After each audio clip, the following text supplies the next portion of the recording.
Voici Stéphane. Il travaille au service de développement et il aime bien son travail. Mais dernièrement, Stéphane a dû porter plusieurs chapeaux au travail. Voici Adele. Vous pouvez simplement l'appeler Madame ED, c'est la patronne de Stéphane. Madame ED dit à Stéphane qu'elle a de grands rêves pour son agence. Elle veut que les personnes qui reçoivent des soutiens vivent une vie riche et significative de contributions et d'appartenance. En plus de tout ça, Madame ED couronne Stéphane le roi de l'apprentissage en milieu de travail. La simple tâche de Stéphane est d'équiper tous les employés de l'apprentissage dont ils ont besoin pour être géniaux et le faire en respectant le budget. Stéphane n'a aucune idée comment faire ça, alors il va à une conférence pour s'échapper du travail.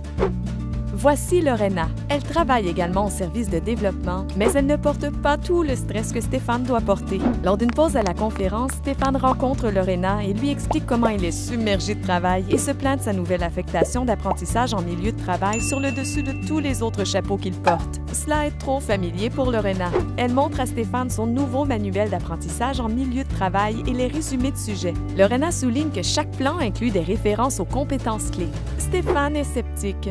Cela semble encore plus de travail.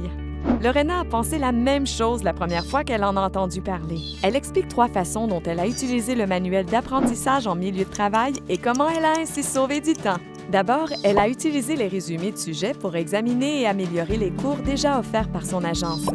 Le guide l'a également aidé à développer de nouveaux cours. Certains se font en classe, d'autres en ligne et certains font partie de l'orientation professionnelle. Le guide l'a également aidé à évaluer les cours offerts par les autres organisations. Quand elle révise du contenu, elle demande toujours 1. Les résultats de l'apprentissage sont-ils utilisés? 2. L'apprentissage est-il interactif? 3. Les compétences de base sont-elles intégrées? 4. Les méthodes d'évaluation sont-elles utilisées? 5. Les politiques et procédures de l'organisme sont-elles incorporées? Stéphane sort de la conférence en courant et va directement au travail et télécharge le guide apprentissage et de développement en milieu de travail. Il rédige par la suite un plan d'action à titre de roi de l'apprentissage en milieu de travail. 6 mois plus tard, Stéphane a édité 3 cours offerts par l'agence pour qu'il s'aligne avec les résumés de sujets. Stéphane a invité Lorena à offrir quelques cours sur différents sujets aux employés de son organisation. Stéphane a délégué le développement de 2 nouveaux cours aux membres de l'équipe en utilisant les résumés de sujets. En plus, Stéphane est en dessous du budget.